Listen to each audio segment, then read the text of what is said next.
big wide open meadow, and that was from about 10 years in the same house, kindergarten to 8th grade.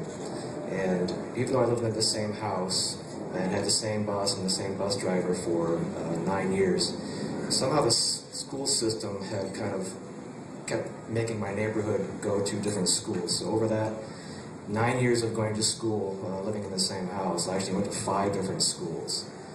So you're always reintroducing yourself to the local people. And as an only child, I kind of lived in my head anyway, so it didn't really matter to me because I kind of brought my friends with me, having many voices in my head. So the glass half empty view of this is one, of course, of isolation. You're having to reintroduce yourself to people. They've grown up together. You're kind of the new guy. But the glass half full version of this, of course, is independence. I wasn't subjected to the hierarchy that had already been established with all these kids that grew up together, knew all of their faults, their flaws, whatever they've done wrong, whatever they've done well. I wasn't subject to that. I wasn't pigeonholed into the established social order. So in this way, I kind of ended up, every time I had to make a decision, it was important. I could rely on my own instincts. I could rely on my 3 voices, my head, my heart, and my gut.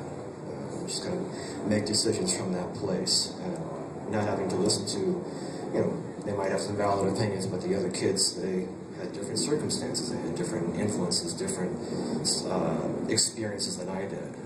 I had to trust the ones in my heart. So it was this kind of circumstance that kind of developed in me that sense of instinct, and it taught me to trust it, which is really important, to trust your instincts and trust your intuition. No outside noise can penetrate a solid sense of self-trust, and it's really important to remember. In 1993, I had this really crazy dream. I dreamt that I was flying over a vast desert. I was kind of upright, almost like I was strapped to a hand truck or a dolly or something kind of odd. But I'm flying through the air over a desert. And eventually it kind of came over a crest into not really a canyon, but more like a valley. And I ended up kind of hovering over this small town on the side of a hill. And as I turned toward the west, I could see in the distance, a very vivid, like, lucid dreaming kind of dream. And in the distance I could see this wave, a huge wave cresting and just completely annihilating this large city on the horizon. And it wasn't until about a month later that I got a package from a friend. My friend, late great comedian Bill Hicks, sent me a cassette. He was in the middle of editing this his 3rd piece of work, and there's music involved, and he had some questions from me of whether it was fitting with the comedy or not. It was called Arizona Bay. And of course, I immediately then, the dream came back, and I was like, oh. I wasn't really sure what the town was, because I spent time in Phoenix, and it didn't look anything like the dream. But I knew that was definitely Los Angeles getting its ass kicked. So it was a couple years later, I was discussing this with a friend. I knew it was Arizona as well. I had an idea that this has to be Arizona, but it's not right then. And a couple years later, I was speaking with a friend about it. It came up that he actually had lived in Arizona, and he said, I think I need to take you on a little trip. So we planned a trip in mid-95, and we drove north, and as I came over the crest into the Verde Valley, my heart started to race, because it was very familiar to me.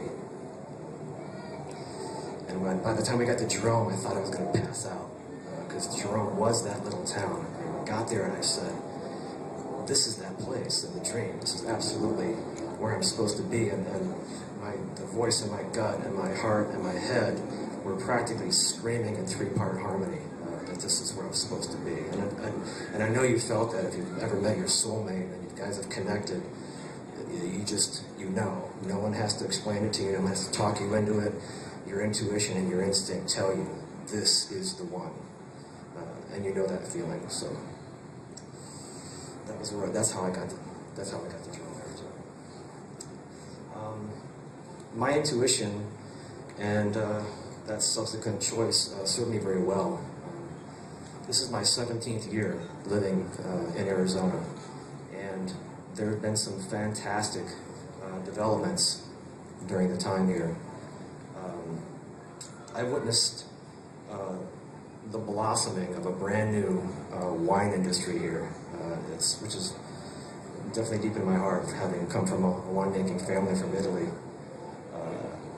We, the stubborn bastards, have proven that our dirt and the wine that it produces here can go toe-to-toe with any wine in the world at this point.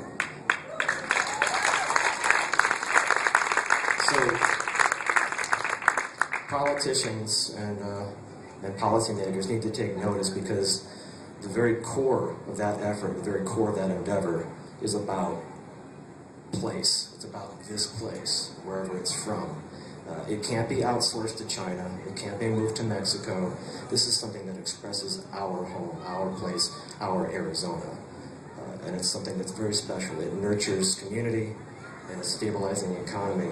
And it's the tenacious efforts in recent years by Caduceus Dos Cabezas Wine Works, PSC, Callaghan Freitas, Arizona Stronghold, Javelina Elite, and dozens of others, very stubborn bastards like myself. It's really paid off, and we now have a signature that stems from this place. So make sure that there are tables here, I think, that inform some of this stuff, so definitely check that out. Currently, I'm on an international tour, presenting a new collection of stories of my multimedia project called Pussifer. And ground zero for this project is the Verde Valley. It is Jerome, and all of the songs and all the tales reflect our home in this place. And every night we introduce these new stories from the high desert to another theater full of what we refer to as the familiar strangers. We explain that the desert is a beautiful and dangerous place where one would go to either find or lose themselves.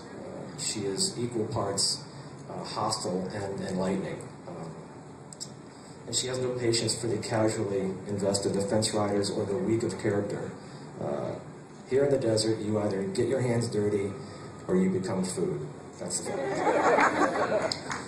Part of our message during these performances centers around sustainability and how it pertains to and intersects with survival.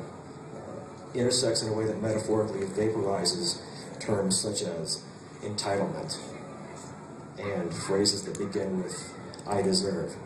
So globally speaking, these words can't exist in our vocabulary if we're going to weather this current storm, this economic and social mess that we're living through right now. We, the strong, the self-starting, forward-thinking individuals, we have to be willing to work harder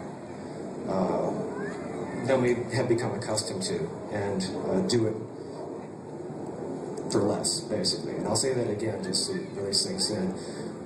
In this day and age, you have to understand that it's time to work harder for less, and otherwise we're not going to get through this. So you have to understand that.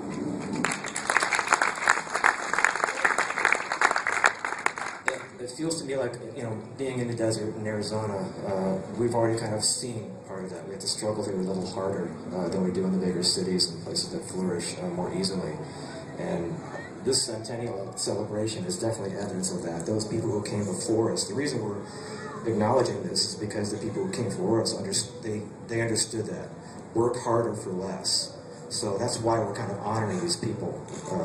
That's what the celebration is. And it's also about us stepping up in this new age to honor those people and work harder. Not only as individuals, because individually, we can do okay as an individual, but we kind of have to do it as a group as well. So we have to figure out a way to work together, be strong individuals and work together to get through this thing. So I'd like to leave you with some words from a track called The Humbling River. And I'm really nervous, so I'm going to read them off the paper, because otherwise I'm going to forget them. You put a guitar or drums or stuff behind it, I can kind of hide behind it, and do okay, but when I'm up here on my own, I feel like I'm going to shit my pants.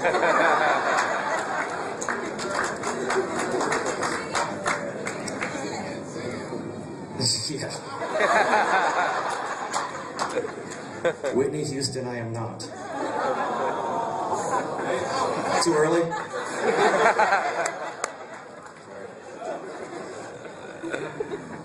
Nature, nurture, heaven, and home.